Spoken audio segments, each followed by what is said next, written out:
ఇంటికి కొత్తగా cupboard work చేశాము. కేవలం 15 రోజుల్లో 300 అడుగులు వచ్చింది. ఎస్ఎఫ్టీ కేవలం 500కి తీసుకున్నాము. ప్రాజెక్ట్ కాస్ట్ మొత్తం వచ్చి 1,50,000. చాలా అందంగా వచ్చింది. ఫస్ట్ బెడ్రూమ్ అది. దేవుడి మందిరం ఇలా ఇచ్చాము. కిచెన్ ప్రొఫైల్ హ్యాండిల్స్ ఇచ్చాము. 2 కలర్స్,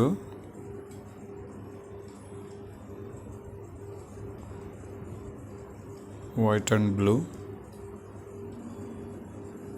మెటాలిక్ బ్లూ, గ్లిట్టర్ అంటారు. డవ్ వైట్ వచ్చి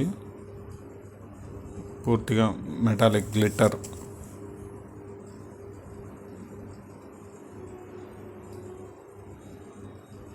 ఇది వచ్చి second bedroom.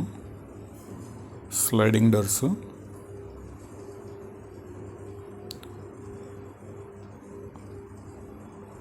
Light brown colour, fully glossy finished.